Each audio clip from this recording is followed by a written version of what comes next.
Hello, my beautiful, blessed brothers and sisters. So, today we're starting at Genesis 19. Before we get into it, though, I pray that you're doing well. And if you are going through any hardships at this time, I am praying for your sustenance. And I pray that you can feel the strength of God through every fiber of your being. And that if you fear you cannot make it, my love, in God's name, you will. So let's go ahead and get into it. I'm so excited for today. Despite my frustrations and not being able to pronounce these names, I know I'm not the only one. Like, I know that so many other people have gone through this and they're like, dang, I am so upset at myself that I cannot say these names. And it's just, I get upset because it's like doing them a disservice, and I don't want to read the Bible incorrectly. I don't want to like read it out of the way that it was written, you know? But I mean, gotta show myself some grace, I suppose. So today we begin at Genesis 19, at the destruction of Sodom and Gomorrah. All right, so it reads, "The two angels entered Sodom in the evening as Lot was sitting in Sodom's gateway. When Lot saw them, he got up to meet them. He bowed with his face to the ground and said, 'My lords, turn aside to your servant's house. Wash your feet and spend the night. Then you can get up early and go on your way.' 'No,' they said. 'We would rather spend the night in the square.' But he urged them so strongly that they followed him and went into his house. He prepared a feast and baked unleavened bread for them, and they ate. Before they went to bed, the men of the city of Sodom, both young and old, the whole population, surrounded the house. They called out to Lot and said, 'Where are the men who came to you tonight? Send them out to us so we can have sex with them.' Lot went out to them at the entrance and shut the door behind him. He said, 'Don't do this evil, my brothers. Look, I've got 2 daughters who haven't been intimate with a man. I'll bring them out to you and you can do whatever you want to them. However, do anything to these men because they have come. Don't do anything to these men because they have come under the protection of my roof.' 'Get out the way,' they said, adding, 'This one came here as an alien, but he's acting like a judge. Now we'll do.'" I forgot I had some worship songs queued up, so I mean, they're gonna play in the background until it's over. Sorry, y'all. I hope it's not distracting.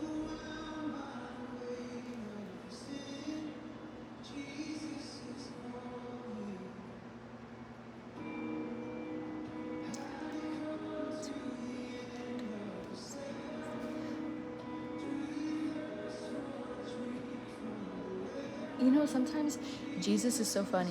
Jesus really is so funny. Okay, I'm gonna skip it. I feel so bad, but like, it's gonna be distracting to me. If it's not to you, it's gonna be distracting to me. Because I'm gonna want to sing it.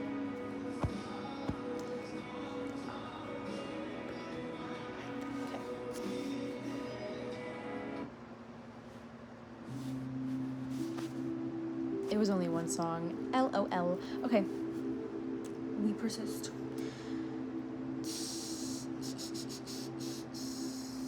Okay, this one came here as an alien, but he's acting like a judge. Now would do more harm to you than to them. They put pressure on Lot and came up to break down the door. But the angels reached out, brought Lot into the house with them, and shut the door. They struck the men who were at the entrance of the house, both young and old, with blindness, so that they were unable to find the entrance. Then the angel said to Lot, 'Do you have anyone else here, a son-in-law, your sons and daughters, or anyone else in the city who belongs to you?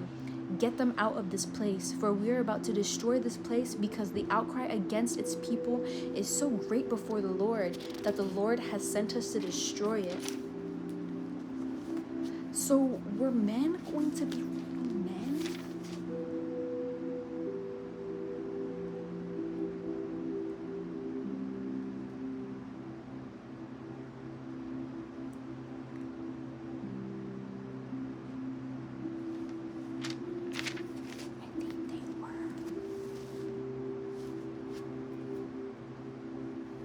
So Lot went out and spoke to his sons-in-laws and who were going to marry his daughters. "Get up," he said. "Get out of this place, for the Lord is about to destroy this city." But his sons-in-law thought he was joking. At daybreak, the angels urged Lot on, "Get up, take your wife and your 2 daughters who are here, or you will be swept away in the punishment of the city." But he hesitated. Because of the Lord's compassion for him, the men grabbed his hand, his wife's hand, and the hands of his 2 daughters.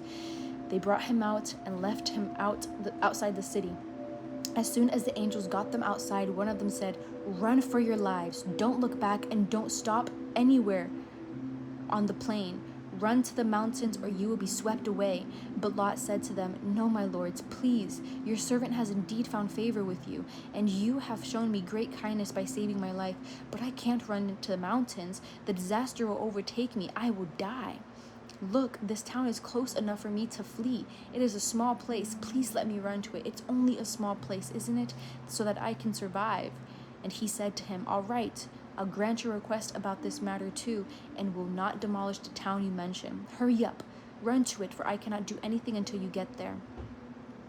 Therefore, the name of the city is Zor. The sun had risen over the land when Lot reached Zor. Then out of the sky the Lord rained on Sodom and Gomorrah, burning sulfur from the sky. Rained on Sodom and Gomorrah, burning sulfur from the Lord. He demolished these cities, the entire plain, all the inhabitants of the city, and whatever grew on the ground. But Lot's wife looked back and became a pillar of salt. Does that mean she's salty?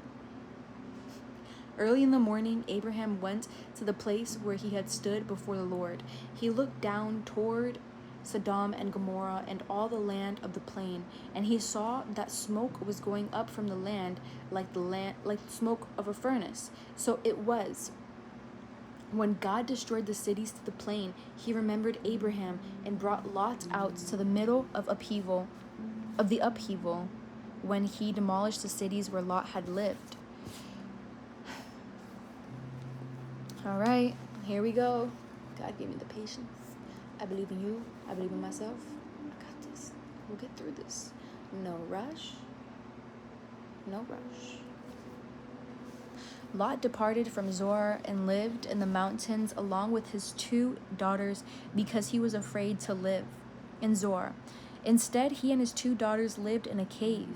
Then the firstborn said to the younger, "Our father is old, and there is no man in the land to sleep with us, as is custom of all the land. Come, let's get our father to drink wine so that we can sleep with him and preserve our father's line." So they got their father to drink wine that night, and the firstborn came and slept with her father. He did not know when she lay down or when she got up.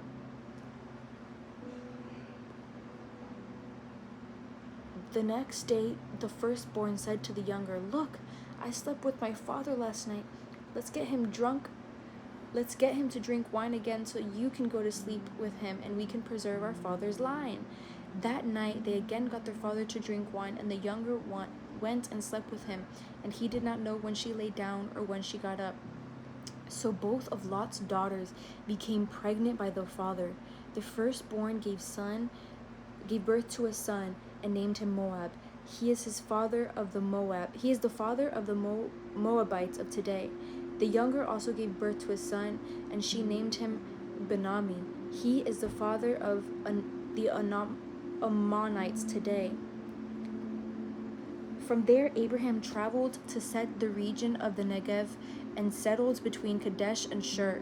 While he was staying in Gerar, Abraham said about his wife Sarah, "She is my sister." So King Abimelech of Gerar had Sarah brought to him. But God came to Abimelech in a dream by night and said to him, "You are about to die because of the woman you have taken, for she is a married woman." Now Abimelech had not approached her, so he said, "Lord, would you destroy a nation even though it is innocent? Didn't he himself say to me, 'She is my sister,' and she herself said, 'He is my brother'? I did this with a clear conscience and clean hands." Then God said to him, "Yes, I know that you did this with a clear conscience. I have also kept you from sinning against me. Therefore, I have not let you touch her. Now return to the man's..." Guys, my shoulder has been hurting so bad. Can y'all pray for me? Like, it just feels like it, like, needs to move or something. My goodness, like, it's so uncomfortable and restless. That's distracting.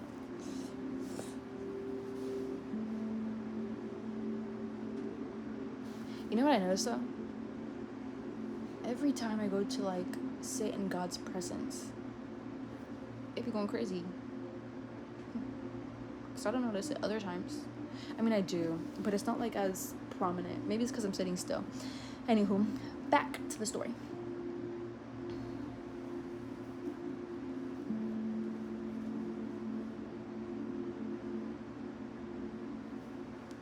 Okay. Now return the man's wife, for he is a prophet, and he will pray for you, and you will live. But if you do not return her, know that you will certainly die, and all who are yours. Early in the morning, Abimelech got up, called all his servants together, and personally told them all these things, and the men were terrified.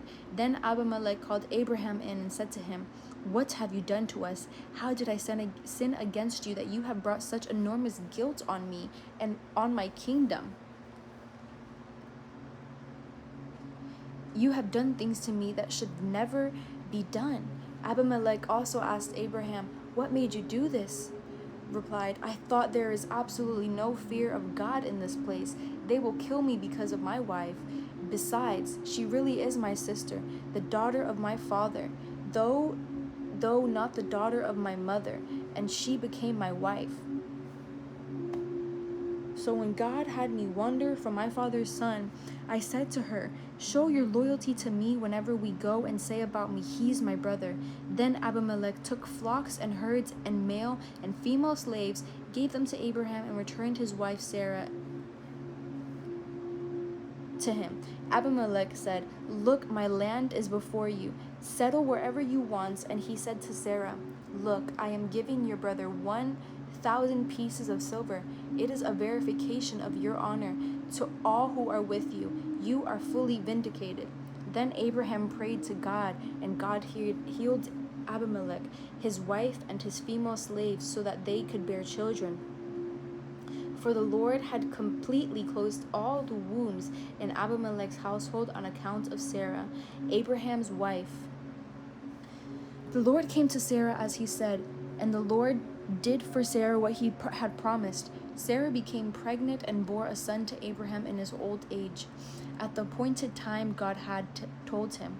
Abraham named his son who was born to him, the one Sarah bore to him, Isaac. When his son Isaac was 8 days old, Abraham circumcised him, and God had commanded him. Abraham was 100 years old when his son Isaac was born to him. Sarah said, "God has made me laugh, and everyone who hears will laugh with me." She also said, "Who would have told Abraham that Sarah would nurse children? Yet I have borne a son for him in his old age." The child grew and was weaned, and Abraham held a great feast on the day Isaac was weaned. But Sarah saw the son mocking, the one Hagar, an Egyptian, had borne to Abraham. So she said to Abraham, "Drive out the slave with her son, for the son of this slave will not be a co-heir with my son Isaac." This was very distressing to Abraham because of his son. But God said to Abraham, "Do not be distressed about the boy and about your slave. Whatever Sarah says to you, listen to her, because your offspring will be traced through Isaac, and I will also make a nation of the slave's son, because he is your offspring."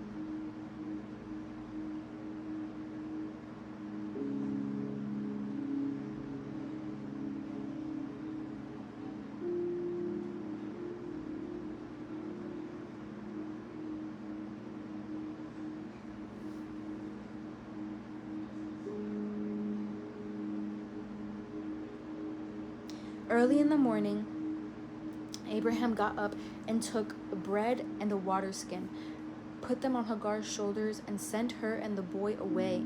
She left and wandered in the wilderness of Beersheba. When the water and the skin was gone, she left the boy under one of the bushes and went and sat at a distance, about a bow shot away, for she said, "I can't bear to watch the boy die." While she sat at a distance, she wept loudly. Dang. God heard the boy crying, and the angel of God called to Hagar from heaven and said to her, "What's wrong, Hagar? Don't be afraid, for God has heard the boy crying from the place where he is. Get up, help the boy, grasp his hand, for I will make him a great nation." Then God opened her eyes, and she saw a well. She went and filled the water skin and gave the boy a drink. God was with the boy, and he grew. He settled in the wilderness and became an archer. He settled in the wilderness of Paran, and his mother got a wife for him from the land of Egypt. At that time, Abimelech, accompanied by Pekol, the commander of his army, said to Abraham, "God is with you in everything you do. Swear to me by God here and now that you will not break an agreement with me or my children and descendants. As I have been loyal to you, so you will be loyal to me and to the country where you are a resident alien." And Abraham said, "I swear it." But Abraham complained to Abimelech because of the well that Abimelech's servants had seized.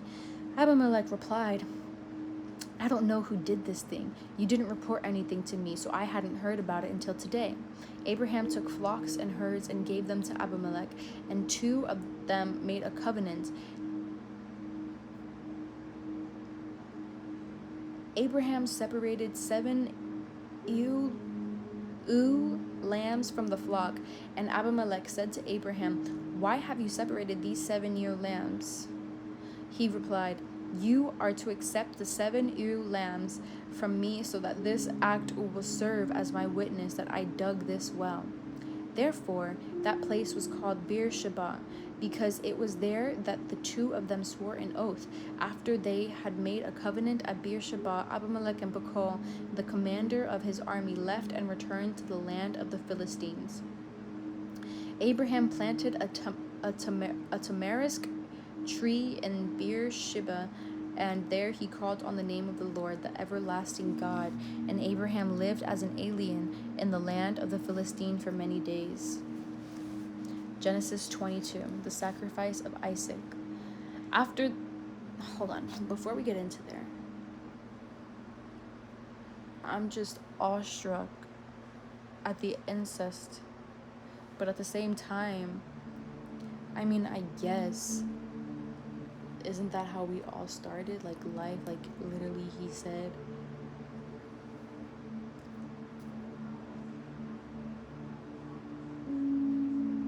I guess there's more people nowadays that it's a little bit easier to not have intercourse with your family in order to keep your bloodline alive, nor is it as important. Let's keep reading. After these things, God tested Abraham and said to him, "Abraham, here I am," he answered. "Take your son," he said, "your only son Isaac, whom you love. Go to the land of Moriah and offer him there as a burnt offering on one of the mountains I will tell you about." So Abraham got up early in the morning, saddled his donkey, and took with him 2 of his young men and his son Isaac. He split wood for a burnt offering and set out to go to the place God had told him about. On the 3rd day, Abraham looked up and saw the place in the distance. Then Abraham said to his young men, "Stay here with the donkey. The boy and I will go over there to worship.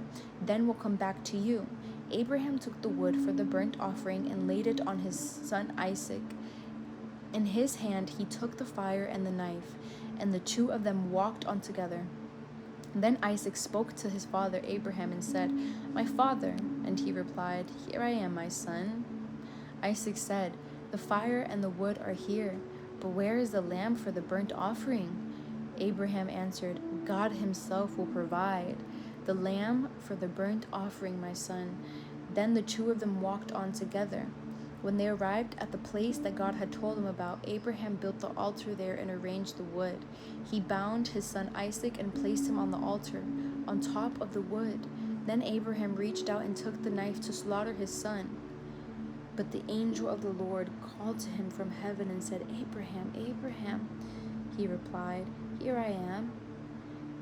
Then he said, "Do not lay a hand on the boy or do anything to him, for now I know that you fear God, since you have not withheld your only son from me." Abraham looked up and saw a ram caught in the thicket by its horns. So Abraham went and took the ram and offered it as a burnt offering in the place of his son. And Abraham named the place, "The Lord will provide." So today it is said, it will be provided on the Lord's mountain. Then the angel of the Lord called to Abraham a second time from heaven and said, by myself I have sworn, this is the Lord's declaration. Because you have done this thing and have not withheld your only son, I will indeed bless you and make your offspring as numerous as the stars of the sky and the sand on the seashore. Your offspring will possess the city gates of their enemies. Okay, we made it 20 minutes before yawning, or before our first yawn. Abraham went back to his young men, and they got up and went together to Beersheba. And Abraham settled in Beersheba.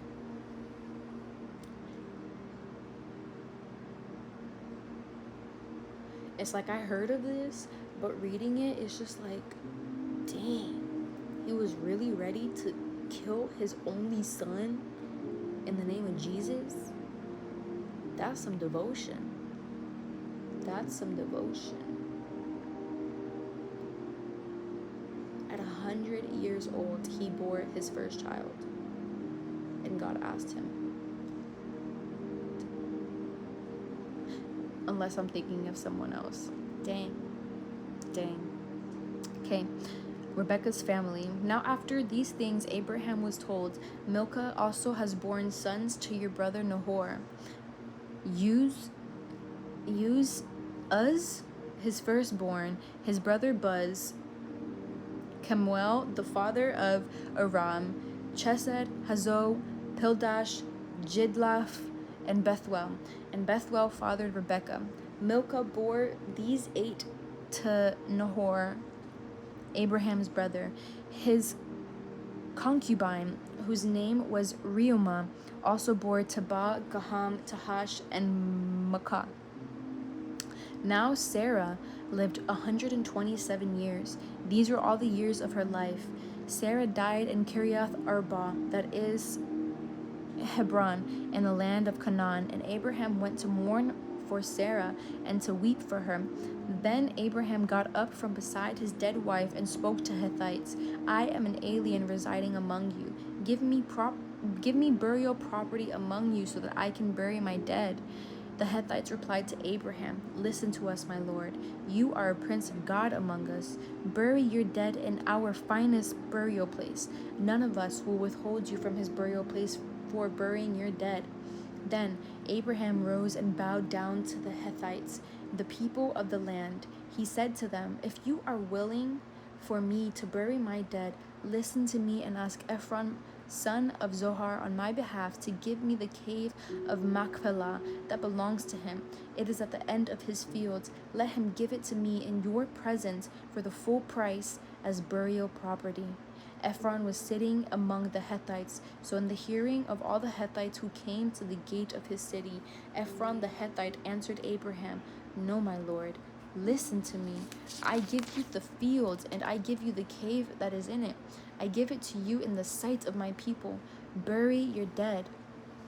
Abraham bowed down to the people of the land and said to Ephron in the hearing of the people of the land, Listen to me, if you please. Let me pay the price of the fields, accept it from me, and let me bury my dead there. Ephron answered Abraham and said to him, My lord, listen to me. Land worth 400 shekels of silver. What is that between me and you? Bury your dead. Abraham agreed with Ephron, and Abraham weighed out to Ephron the silver that he had agreed to in the hearing of the Hittites, 400 standard shekels of silver. So Ephron's field at Machpelah near Mamre, the field with its cave and all the trees anywhere within the boundaries of the fields became Abraham's possession in the sight of all the Hittites who came to the gate of his city. After this, Abraham buried his wife, Sarah, in the cave of the field of Machpelah near Mamre. This is Hebron, in the land of Canaan. The field with its cave passed from the Hittites to Abraham as burial property. Abraham was now old, getting on in years, and the Lord had blessed him in everything. Abraham said to his servant, the elder of his household, who managed all he owned, "Place your hand under my thigh. I will have you swear by the Lord, God of heaven and God of earth, that you will not take a wife for my son from the daughters of the Canaanites among who I live, but will go to my land and my family to take a wife for my son Isaac." The servant said to him, "Suppose the woman is unwilling to follow me to this land. Should I have your son go back to the land you came from?" Abraham answered, "Make sure that you don't take my son back there. The Lord, the God of heaven, who took me from my father's house and from my native land, who spoke to me and swore to me, 'I will give this land to your offspring.' He will send his angel before you, and you can take a wife for my son from there. If the woman is unwilling to follow you, then you are to flee from this path to me. But don't let my son go back there." So the servant placed his hand under his master Abraham's thigh and swore an oath to him concerning this matter. The servant took 10 of his master's camels, and with all kinds of his master's goods in hand, he went to Aram Naharaim, to Nahor's town. At evening, the time when women went out to draw water, he made the camels kneel beside a well outside the town. "Lord, God of my master Abraham," he prayed, "make this happen for me today, and show kindness to my master Abraham.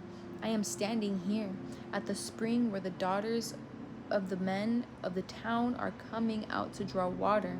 Let the girl to whom I say, 'Please lower your water jug so that I may drink,' and who responds, 'Drink, and I'll water your camels also,' let her be the one you have appointed for your servant Isaac. By this I will know that you have shown kindness to my master." Before he had finished speaking, there was Rebekah, daughter of Bethuel, son of Milcah, the wife of Abraham's brother Nahor, coming with a jug on her shoulder. Now the girl was very beautiful, a virgin. No man had been intimate with her. She went down to the spring, filled her jug, and came up. Then the servant ran to meet her and said, "Please let me have a little water from your jug." She replied, "Drink, my lord." She quickly lowered her jug to her hand and gave him a drink. When she had finished giving him a drink, she said, "I'll also draw water for your camels until they have had enough to drink." She quickly emptied her jug into the trough and hurried to the well again to draw water. She drew water for all his camels, while the man silently watched her see whether or not the Lord had made his journey a success. All the camels finished drinking.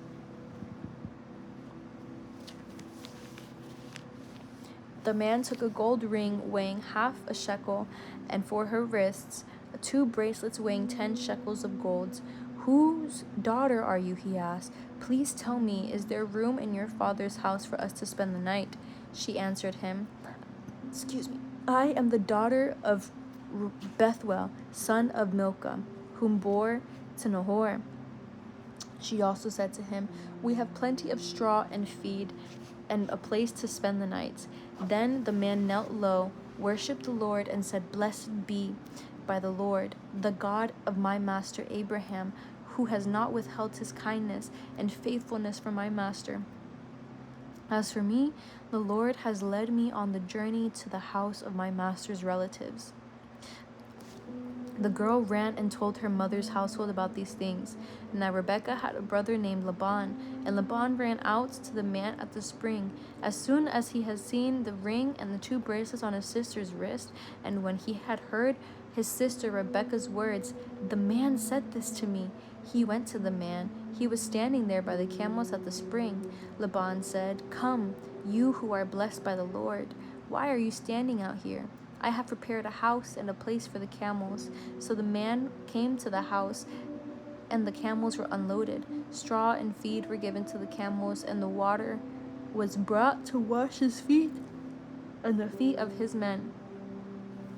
A meal was set before him, but he said, I will not eat until I have said what I have to say. So Laban said, Please speak. I am Abraham's servant, he said.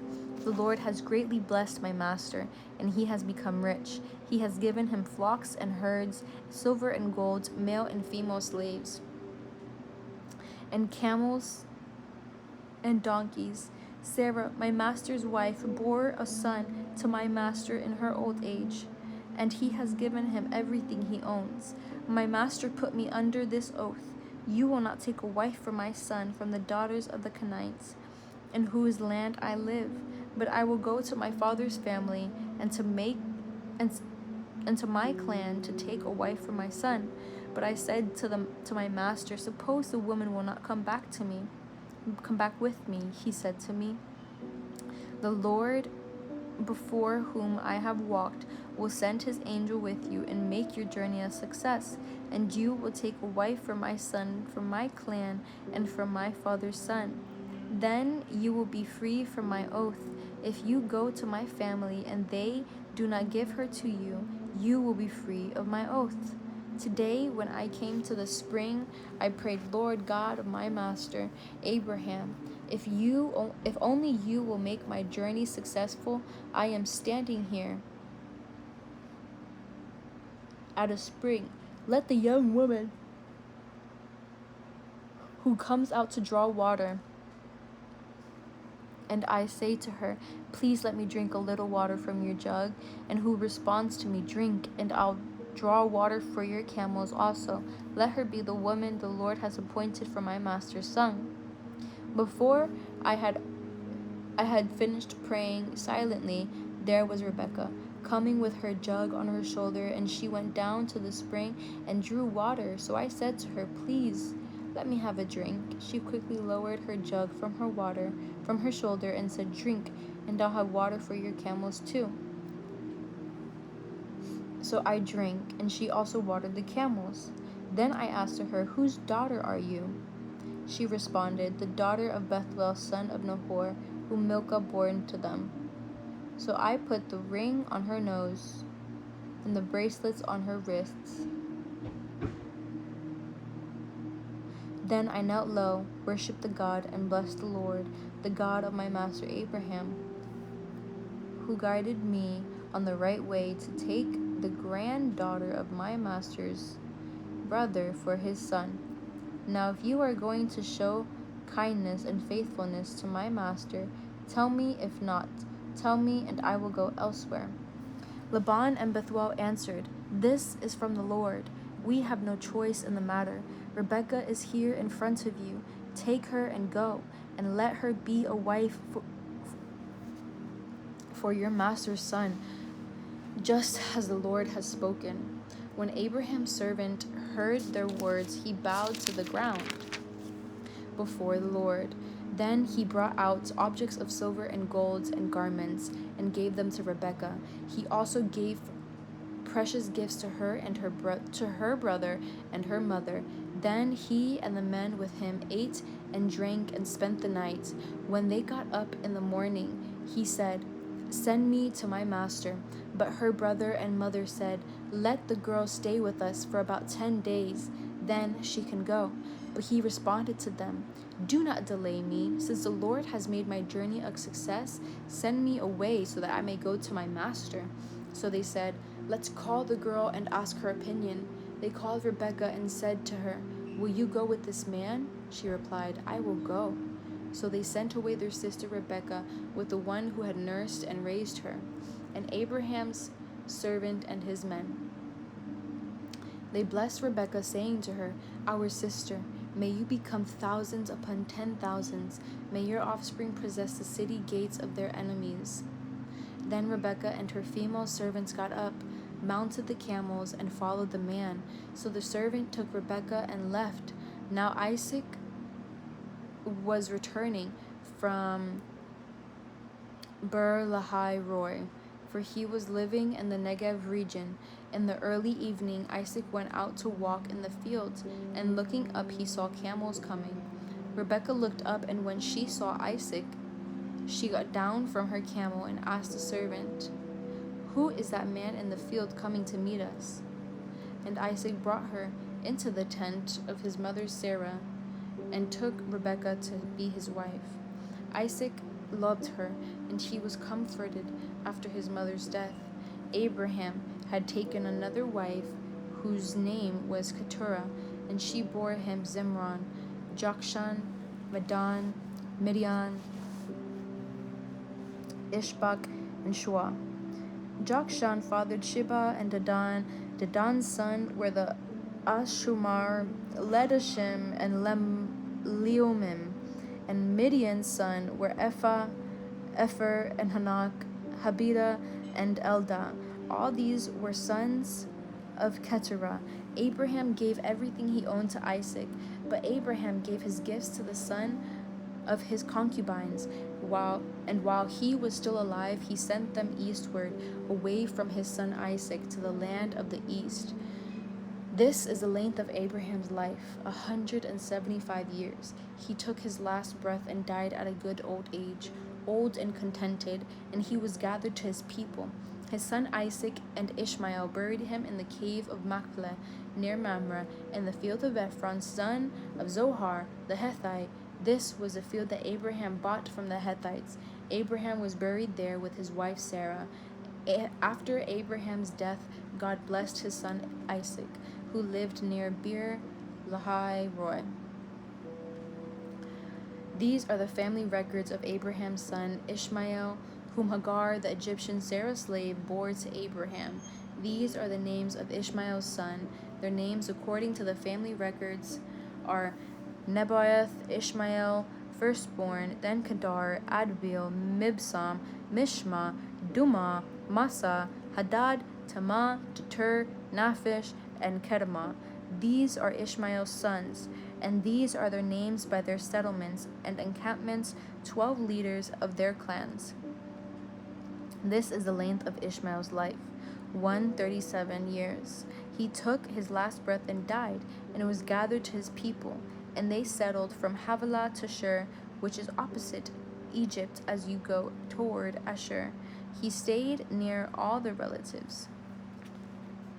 These are the family records of Isaac, son of Abraham. Abraham fathered Isaac. Isaac was 40 years old when he took his wife Rebekah, daughter of Bethuel the Aramean from Padanaram, and sister of Laban the Aramean. Isaac prayed to the Lord on behalf of his wife because she was childless. The Lord was receptive to his prayer, and his wife Rebekah conceived. But the children inside her struggled with each other, and she said, "Why is this happening to me?" So she went to inquire of the Lord. And the Lord said to her, "Two nations are in your womb.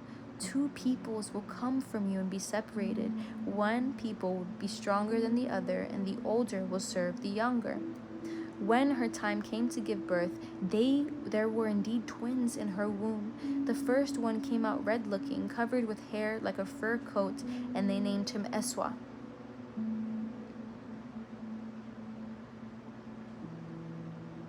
After this, his brother came out grasping Esau's heel with his hand, so he was named Jacob. Isaac was 60 years old when they were born. When the boys grew up, Esau became an expert hunter and outdoorsman, but Jacob was a quiet man who stayed at home. Isaac loved Esau because he had a taste for wild game, but Rebekah loved Jacob.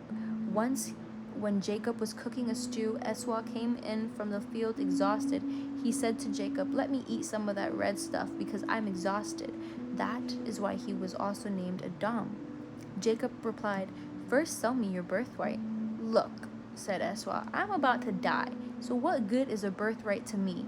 Jacob said, "Swear to me first." So he swore to Jacob and sold his birthright to him. Then Jacob gave bread and lentil stew to Esau. He drank, he ate, got up, and went away. So Esau despised his birthright. There was another famine in the land in addition to the one that had occurred in Abraham's time. And Isaac went to Abimelech, king of the Philistines, at Gerar. The Lord appeared to him and said, "Do not go down to Egypt, Live in the land that I will tell you about. Stay in this land as an alien, and I will be with you and bless you. For I will give all these lands to you and your offspring, and I will confirm the oath that I swore to your father Abraham. I will make your offspring as numerous as the stars of the sky. I will give your offspring all these lands, and all the nations of the earth will be blessed by your offspring. Because Abraham listened to me and kept my mandate, my commands, my statutes, and my instructions. So Isaac settled in Gerar. When the men of the place asked about his wife, he said, "She is my sister," for he was afraid to say my wife, thinking, "The men of the place will kill me on account of Rebekah, for she is a beautiful woman." When Isaac had been there for some time, Abimelech, king of the Philistines, looked down from the window and was surprised to see Isaac caressing his wife Rebekah. Abimelech sent for Isaac and said, "So, she is really your wife. How could you say she is my sister?" Isaac answered him, "Because I thought I might die on her account." Then Abimelech said, "What is this you've done to us?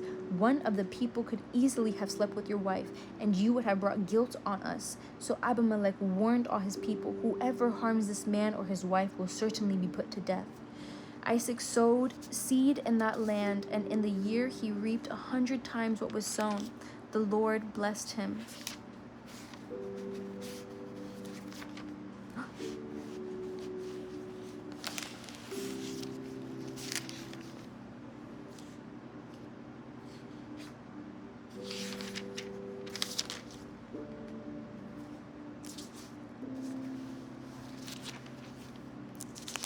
I flipped pages on an accident.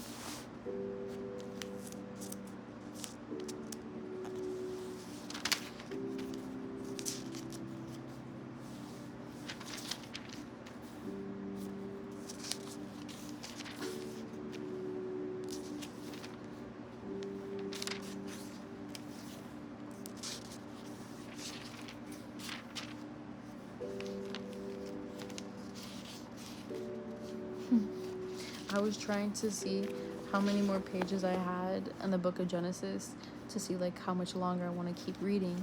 Not want to keep reading, but like, it's 42 minutes already. There's quite a few pages. I said to myself I was going to sit here until I got tired because it's only like, let me check. It's 8:50 right now. So, I mean, I got, like, time, before I need to go to bed. I'm just going to take a little sip because it feels like my throat is literally closing up. Excuse me.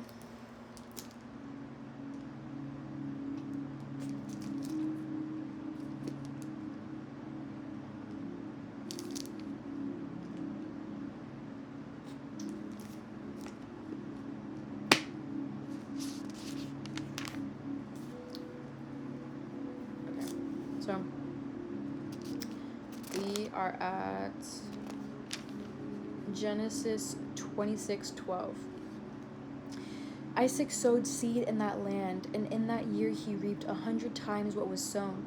The Lord blessed him, and the man became rich and kept getting richer until he was very wealthy. He had flocks of sheep, herds of cattle, and many slaves, and the Philistines were envious of him. Philistines stopped up all the wells that his father's servants had dug in the days of his father Abraham, filling them with dirt. Shame. And Abimelech said to Isaac, "Leave us, for you are much too powerful for us." So Isaac left there, camped in the Gerar Valley, and lived there. Isaac reopened the wells that he had been dug.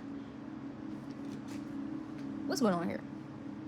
Isaac reopened the wells that had been dug in the days of his father Abraham, and that the Philistines had stopped up after Abraham died. He gave them the same names his father had given them. Then Isaac's servants dug in the valley and found a well of spring water there. But the herdsmen of Gerar quarreled with Isaac's herdmen and said, "The water is ours." So he named the well Esek, because they argued with him. Then they dug another well and quarreled over the one also, so he named it Sitnah. He moved from there and dug another, and they did not quarrel over it. He named it Rehoboth, and said, "For now the Lord has made space for us, and we will be fruitful in the land." From there he went up to Beersheba, and the Lord appeared to him that night and said, "I am the God of your father Abraham. Do not be afraid, for I am with you. I will bless you and multiply your offspring because of my servant Abraham." So he built an altar there, called on the name of the Lord, and pitched his tent there. Isaac's servants also dug a well there. Now Abimelech came to him from Gerar, and Ahuzath his advisor, and Pekol the commander of his army. Isaac said to them, "Why have you come to me?"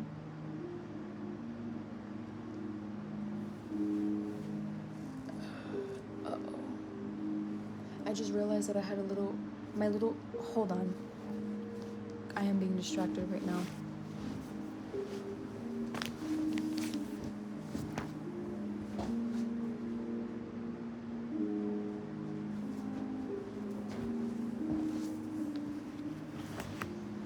I wanted to bring little baby Jesus into the picture.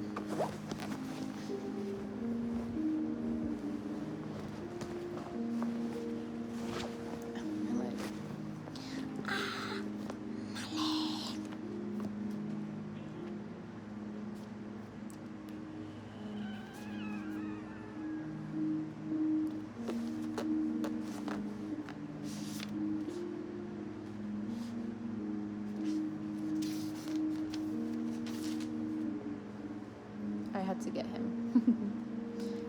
If I put him somewhere, we'll be able to see him. No.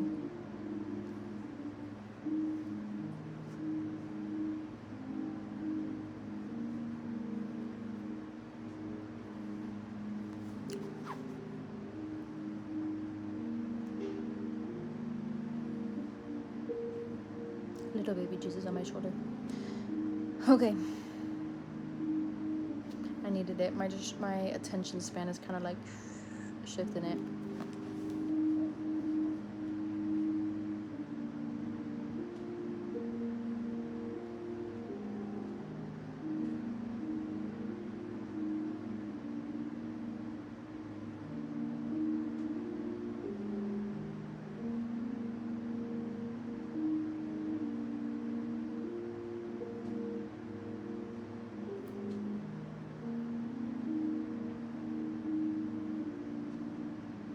Okay. Genesis 26:26. Now Abimelech came to him from Gerar with Ahuzath his advisor, and Pekal the commander of his army. Isaac said to them, "Why have you come to me? You hated me and sent me away from you." They replied, "We have clearly seen how the Lord has been with you. We think there should be an oath between two parties, between us and you. Let us make a covenant with you. You will not harm us, just as we have not harmed you, but have done only what was good to you, sending you away in peace. You are now blessed by the Lord." So he prepared a banquet for them, and they ate and drank.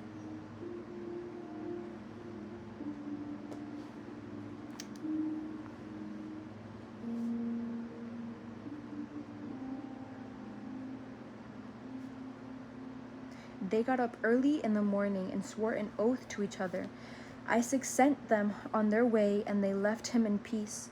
On that same day, Isaac's servants came to tell him about the well they had dug, saying to him, "We have found water." He called it Sheba.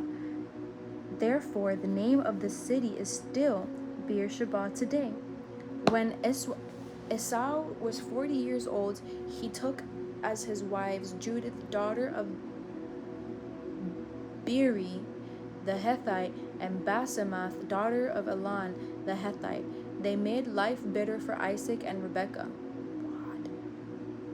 When Isaac was old and his eyes were so weak that he could not see, he called his older son Esau and said to him, "My son." And he answered, "Here I am." He said, "Look, I am old and do not know the day of my death. So now take your hunting gear, your quiver and bow, and go out in the field to hunt some game for me. Then make me a delicious meal that I love and bring it to me to eat, so I can bless you before I die." Now Rebekah was listening to what Isaac said to his son Esau. So while Esau went to the fields to hunt some game to bring in, Rebekah said to her son Jacob, "Listen, I heard your father talking with your brother Esau. He said, 'Bring me game and make a delicious meal for me so I can eat, so that I can bless you in the Lord's presence before I die. Now, my son, listen to me and do what I tell you. Go to the flock and bring me 2 choice young goats, and I will make them into a delicious meal for your father, the kind he loves. Then take it to your father to eat, so that he may bless you before he dies.' And Jacob answered Rebekah his mother, 'Look, my brother, Esau is a hairy man, but I am a man with smooth skin. Suppose my father touches me, then I will be revealed to him as a deceiver, and bring a curse rather than a blessing on myself.' His mother said to him, 'Your curse be on me, my son. Just obey me and go get them for me.' Then he went and got the goats and brought him to his mother. And his mother made the delicious meal for his father loved. Then Rebekah took the best clothes of her older son Esau, which were in the house, and he had her younger son Jacob wear them. She put the skins of the young goats on his hands, and the smooth part on his neck. Then she handed the delicious food and the bread she made her son Jacob. She had made to her son Jacob. When he came to his father, he said, 'My father.' And he answered, 'Here I am. Who are you, my son?' Jacob replied to his father, 'I am Esau, your firstborn. I have done as you told me. Please sit up and eat some of my game, so that you may bless me.' But Isaac said to his son, 'How did you ever find it so quickly?' He replied, 'Because the Lord your God made it happen.' Then Isaac said to Jacob, 'Please come closer so I can touch you, my son. Are you really my Esau or not?' So Jacob came closer to his father, Isaac. When he touched him, he said, 'The voice is of Jacob, but the hands are the hands of Esau.' He did not recognize him, because his hands were hairy like those of his brother Esau. So he blessed him. Again he asked, 'Are you really my son Esau?' And he replied, 'I am.' Then he said, 'Bring it closer to me and let me eat some of my son's game, so that I can bless you.' Jacob brought it closer to him, and he ate. He brought him wine, and he drank. Then his father Isaac said to him, 'Please come closer and kiss me, my son.' So he came closer and kissed him. When Isaac smelt his clothes, he blessed him and said, 'Ah, the smell of my son is like the smell of a field that the Lord has blessed. May God give you from the dew of the sky and from the richness of the land an abundance of grain and new wine. May peoples serve you and nations bow and worship to you. Be master over your relatives. May your mother's son bow and worship to you. Those who curse you will be cursed, and those who bless you will be blessed.' As soon as Isaac has finished blessing Jacob, and Jacob had left the presence of his father Isaac, his brother Esau arrived from his hunting. He had also made some delicious food and brought it to his father.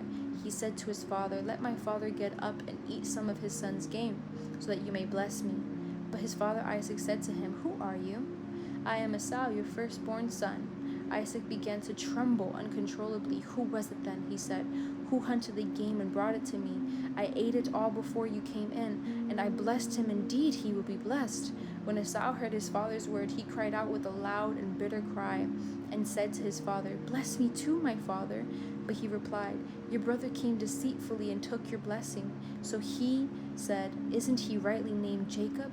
For he has cheated me twice now. He took my birthright, and look, now he has taken my blessing.' Then he asked, 'Haven't you saved a blessing for me?' But Isaac answered Esau, 'Look, I have made him a master over you, have given him all of his relatives as his servants, and have sustained him with grain and new wine. What then can I do for you, my son?' Esau said to his father, 'Do you only have one blessing, my father? Bless me too, my father.' And Esau wept loudly. His father Isaac answered him, 'Look, your dwelling place will be away from the richness of the land, away from the dew of the sky above. You will live by your sword, and you will serve your brother. But when you rebel, you will break his yoke from your neck.' Esau held a grudge against Jacob because of the blessing of his father had given. Whoa, I don't know. Okay, I just thought about this. I have a friend who has twin brothers, and one of their names is Jacob. I wonder if their mom knew, or if that was by coincidence. Okay.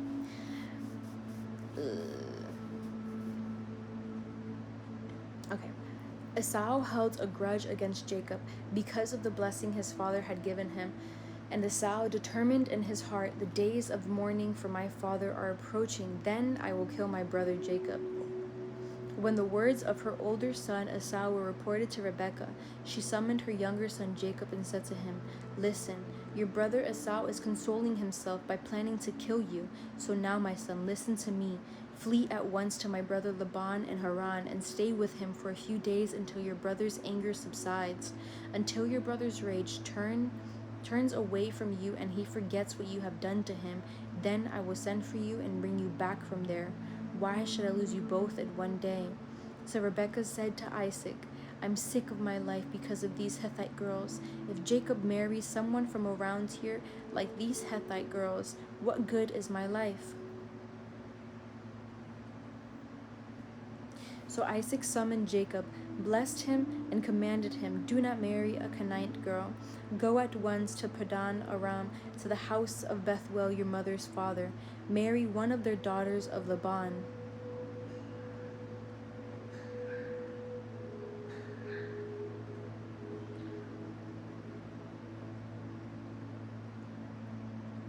Your mother's brother. "May God Almighty bless you and make you fruitful and multiply you so that you become an assembly of peoples. May God give you and your offspring the blessing of Abraham so that you may possess the land where you live as a foreigner, the land God gave to Abraham." So Isaac sent Jacob to Padan Aram to Laban, son of Bethuel the Aramean, the brother of Rebekah, the mother of Jacob and Esau. Esau noticed that Isaac blessed Jacob and sent him to Padan Aram to get a wife there. When he blessed him, Isaac commanded Jacob, "Do not marry a Canaanite girl." And Jacob listened to his father and mother, and he went to Padan Aram. Esau realized that his father Isaac disapproved of the Canaanite women, so Esau went to Ishmael and married. In addition to his other wives, Mahalath, daughter of Ishmael, Abraham's son, she was the sister of Nebaioth. Jacob left Beersheba and went toward Haran. He reached a certain place and spent the night there because the sun had set. He took one of the stones from the place, put it there at his head, and lay down in that place. And he dreamed. A stairway was set on the ground, with its top reaching the sky, and God's angels were going up and down on it. The Lord was standing there beside him, saying, "I am the Lord, the God of your father, Abraham, and the God of Isaac. I will give you and your offspring the land of which you are lying. Your offspring will be like the dust of the earth, and you will spread out towards the west, the east, the north, and the south. All the peoples on earth will be blessed through you and your offspring. Look, I am with you, and I will watch over you wherever you are."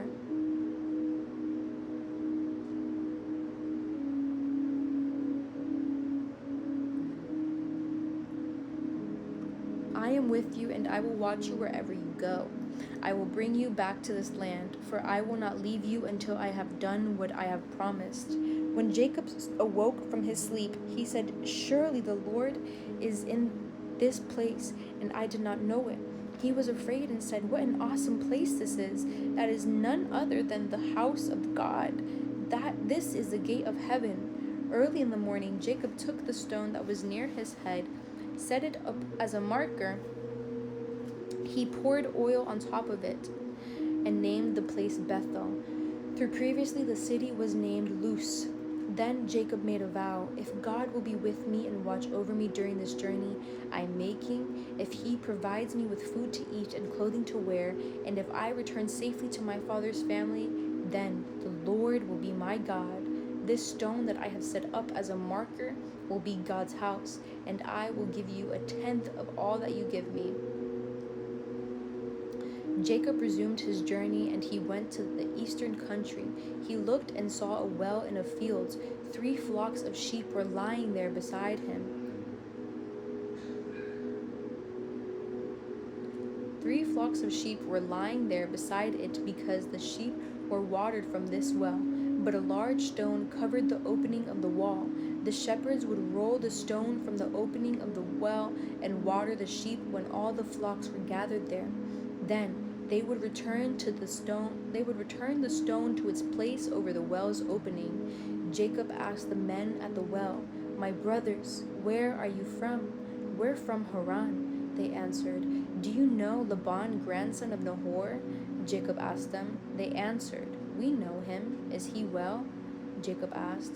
"Yes," they said, "and here is his daughter Rachel, coming with his sheep."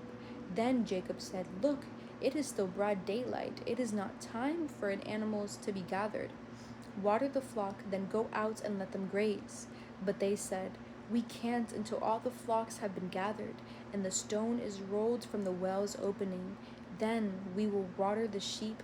While he was still speaking with them, Rachel came with her father's sheep, for she was a shepherdess.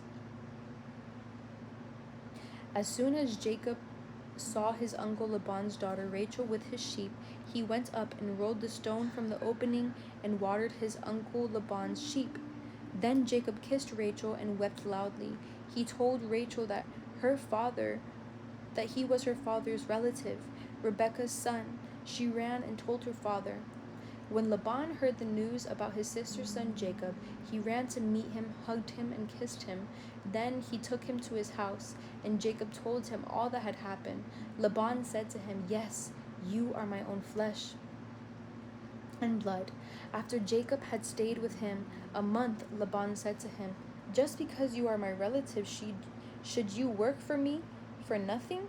Tell me what your wages should be." Now Laban had 2 daughters. The older was named Leah, and the younger was named Rachel. Leah had tender eyes, but Rachel was shapely and beautiful. Jacob loved Rachel, so he answered Laban, "I will work for you 7 years for your younger daughter Rachel." Laban replied, Better that I give her to you than to some other man. Stay with me." So Jacob worked 7 years for Rachel, and they seemed like only a few days to him because of his love for her. Dang. Period. Then Jacob said to Laban, "Since my time is complete, give me my wife so I can sleep with her." So he waited 7 years.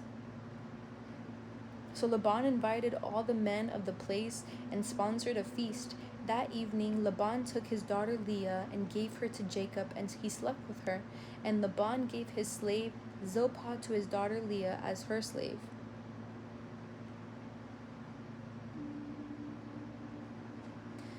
When morning came, there was Leah.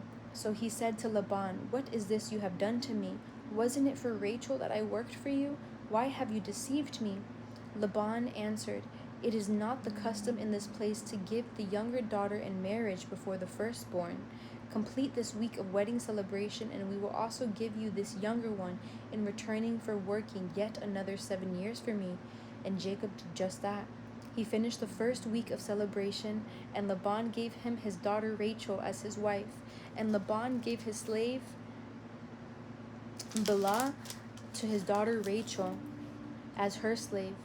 Jacob slept with Rachel also, and indeed he loved Rachel more than Leah, and he worked for Laban another 7 years.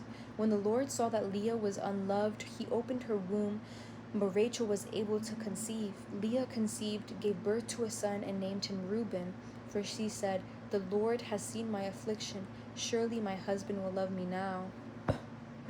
She conceived again, gave birth to a son, and said, "The Lord heard that I am unloved, and has given me this son also." So she named him Simon. She conceived again, gave birth to a son, and said, "At last my husband will become attached to me, because I have borne 3 sons for him." Therefore he was named Levi. And she conceived again, gave birth to a son, and said, "This time I will praise the Lord." Therefore she named him Judah. Then Leah stopped having children. When Rachel saw that she was not bearing Jacob's children, she envied her sister. "Give me sons, or I will die," she said to Jacob. Jacob became angry with Rachel. "Am I in God's place, who has withheld offspring from you?" Then she said, "Here is my maid Bilhah. Go sleep with her, and she'll bear children for me, so that through her I can build a family." So Rachel gave her slave Bilhah to Jacob as wife, and he slept with her. Bilhah conceived and bore Jacob a son.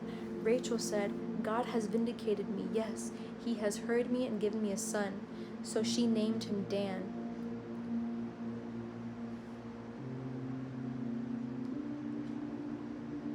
Imagine, first of all, being a slave, working for your master, and then one day he's like, you will be my wife, and I will make you pregnant.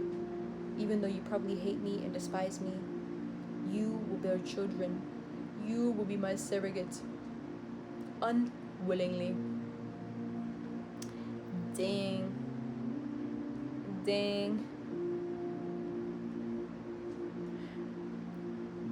Rachel's slave Bilhah conceived again and bore Jacob a second son. Rachel said, in my wrestlings with God, I have wrestled with my sister and won. And she named him Naphtali. Technically, she didn't win though, didn't she? Because she still didn't birth a child.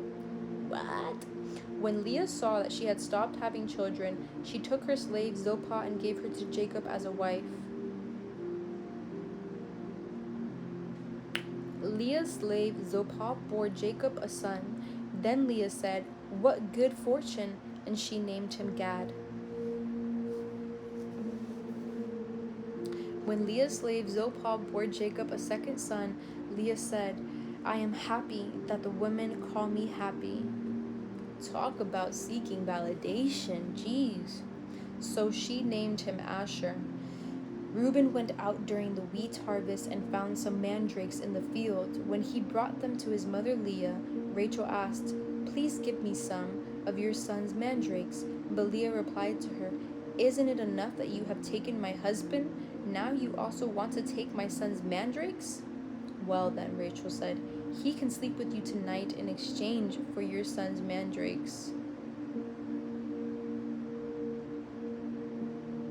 When Jacob came in from the field that evening, Leah went out to meet him and said, you must come with me, for I have hired you with my son's mandrakes. So Jacob slept with her that night.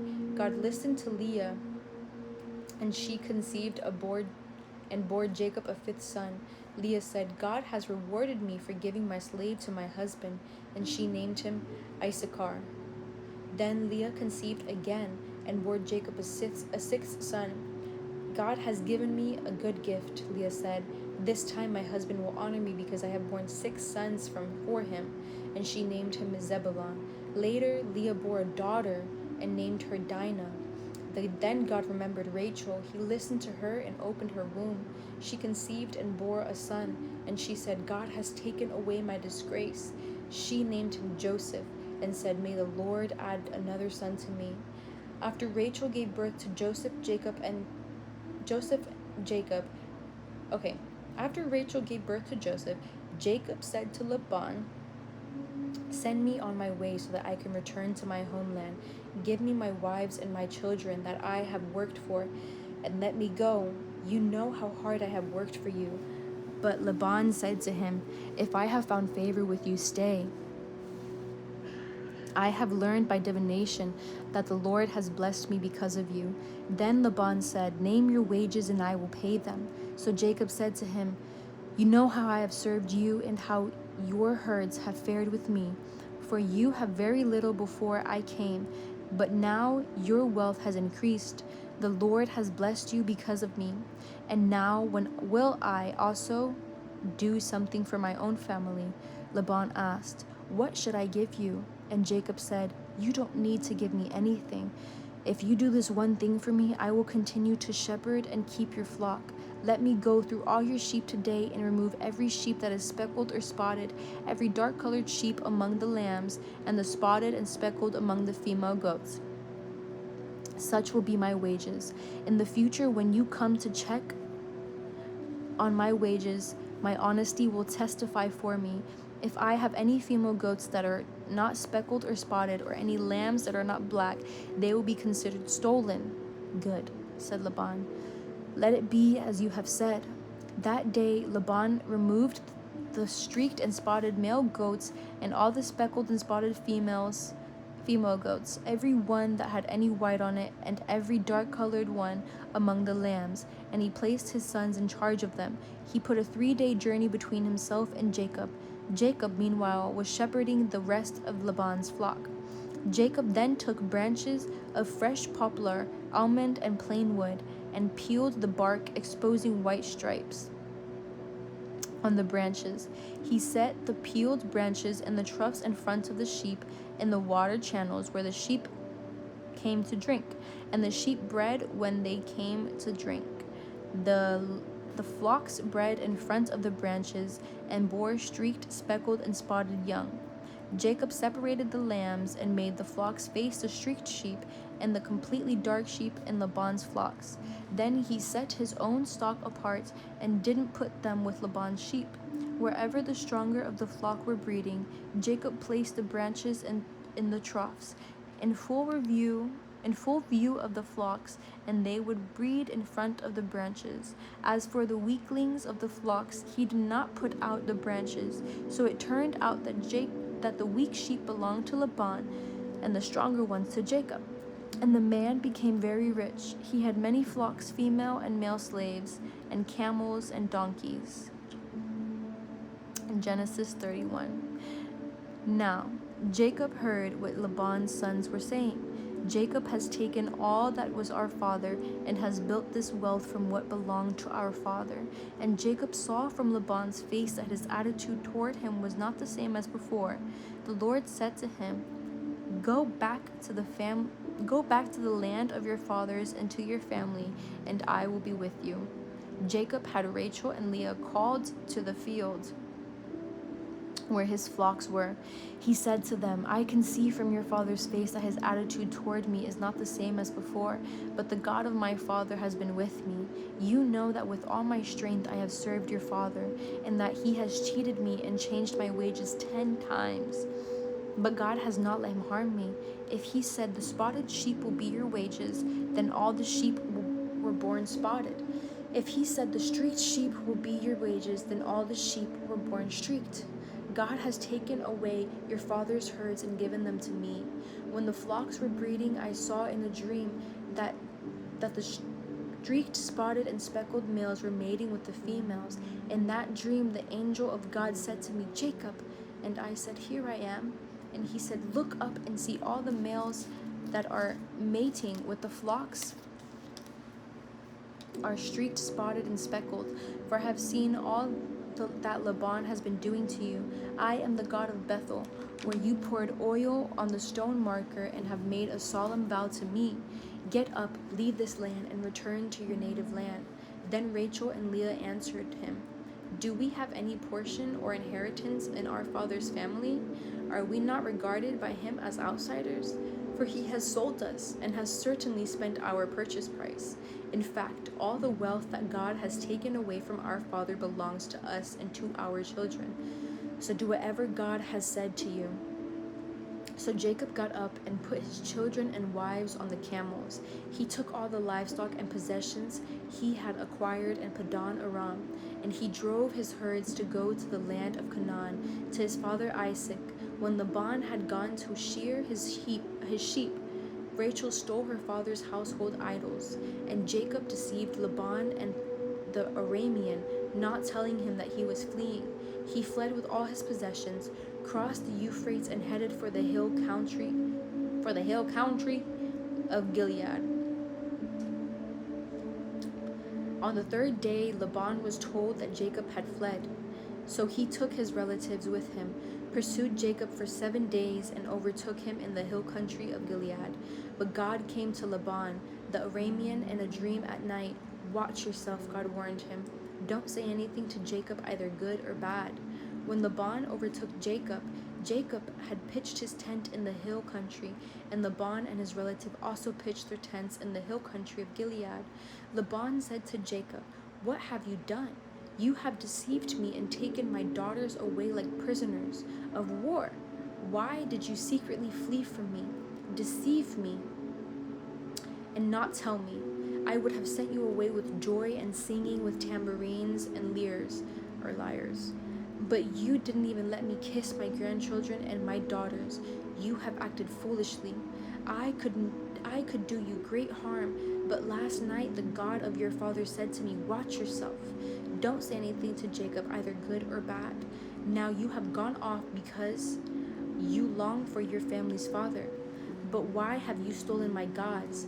Jacob answered, I was afraid, for I thought you would take your daughters from me by force. If you find your gods with anyone here, he will not live.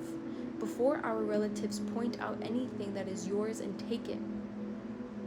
Jacob did not know that Rachel had stolen the idols. So Laban went into Jacob's tent, Leah's tent, and the tent of the two concubines, but he found nothing. When he left Leah's tent, he went into Rachel's tent. Now Rachel had taken Laban's household idols, put them in the saddlebag of the camel, and sat on them. Laban searched the whole tent but found nothing. She said to her father, don't be angry, my lord, that I cannot stand up in your presence. I am having my period. So Laban searched but could not find the household items. Then Jacob became incensed and brought charges against Laban. What is my crime? He said to Laban. What is my sin that you have pursued me? You have searched all my possessions. Have you found anything of yours? And let them decide between the two of us. I've been with you these 20 years. Your ewes and female goats have not miscarried, and I have not eaten the rams from your flock. I did not bring you any of the flock torn by wild beasts. I myself bore the loss. You demanded payment from me for what was stolen by day and by night. There I was, the heat consumed me by day and the frost by night, and sleep fled from my eyes. For 20 years in your household I served you, 14 years of your 2 daughters, and 6 years for your flocks, and you have changed my wages 10 times. If the God of my father, the God of Abraham, the fear of Isaac had not been with me, certainly now would you have sent me off empty-handed. But God has seen my affliction and my hard work, and he issued his verdict last night. Then Laban answered Jacob, the daughters of my daughters, the sons of my sons, and the flocks of my flocks. Everything you see is mine. But what can I do today for these daughters of mine or the children they have borne? Come now, let's make a covenant, you and I. Let it be a witness between the two of us. So Jacob picked out a stone and set it up as a marker. Then Jacob said to his relatives, gather stones. And they took stones and made a mound. Then ate there by the mound. Laban named the mound Jagar Sahadutha, but Jacob named it Gilead. Then Laban said, this mound is a witness between you and me today. Therefore the place was called Gilead, and also Mizpah. For he said, may the Lord watch between you and me when we are out of each other's sight. If you mistreat my daughters or take each other's wives.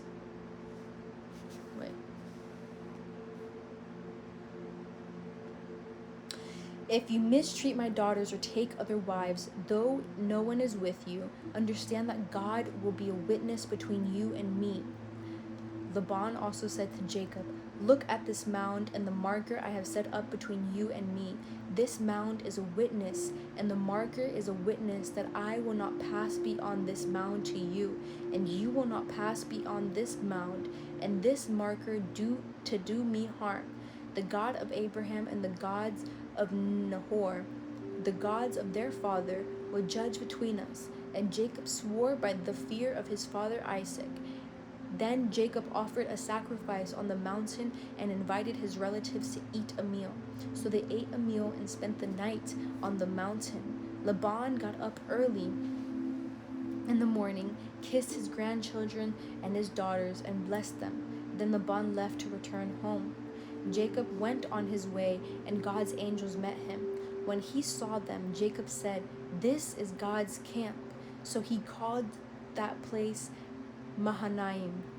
Jacob sent messengers ahead of him to his brothers Esau in the land of Seir, the territory of Edom, he commanded them, "You are to say to my lord Esau, 'This is what your servant Jacob says. I have been staying with Laban and have been delayed until now. I have oxen, donkeys, flocks, and male and female slaves. I have sent this message to inform my lord in order to seek your favor.' When the messengers returned to Jacob, they said, 'We went to your brother Esau. He is coming to meet you, and he has 400 men with him.' Jacob was greatly afraid and distressed. He divided the people with him into 2 camps along the flocks, herds, and camels. He thought, 'If Esau comes to one camp and attacks it, the remaining one can escape.' Then Jacob said, 'God of my father Abraham and God of my father Isaac, the Lord who said to me, Go back to your land and to your family, and I will cause you to prosper. I am unworthy of all the kindness and faithfulness you have shown your servant. Indeed, I crossed over the Jordan with my staff, and now I have become 2 camps. Please rescue me from my brother Esau, for I am afraid of him. Otherwise, he may come and attack me, the mothers and their children. You have said, I will cause you to prosper, and I will make your offspring like the sand of the sea, too numerous to be counted.' He spent the night there and took part of what he had brought with him as a gift for his brother Esau: 200 female goats, 20 male goats, 200 ewes, 20 male goats, 20 rams, 30 milk camels with their young, 40 cows, 10 bulls, 20 female donkeys, and 10 male donkeys. He entrusted them to his slaves as separate herds and said to them, 'Go on ahead of me and leave some distance between the herds.' And he told the first one, 'Why, my brother Esau meets you and asks, Who do you belong to? Where are you going? And whose animals are these ahead of you? Then tell them, they belong to your servant Jacob. They are a gift sent to my lord Esau, and look, he is behind us.' He also told the second one, the third, and everyone who was walking behind him, 'The animals say the same thing to Esau when you find him.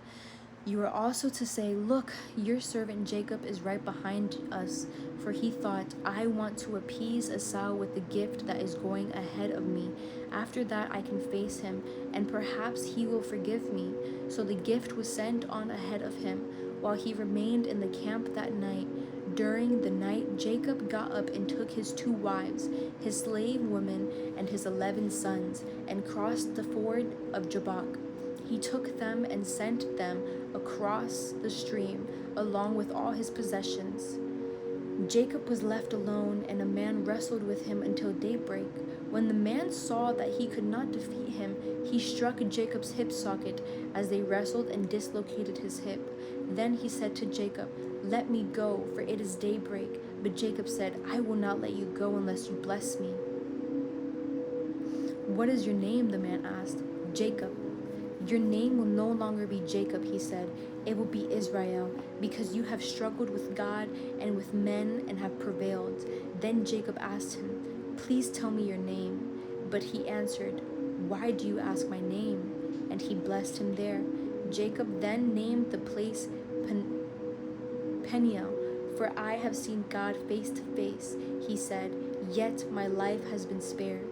The sun shone on him as he passed by Penuel, limping because of his hip.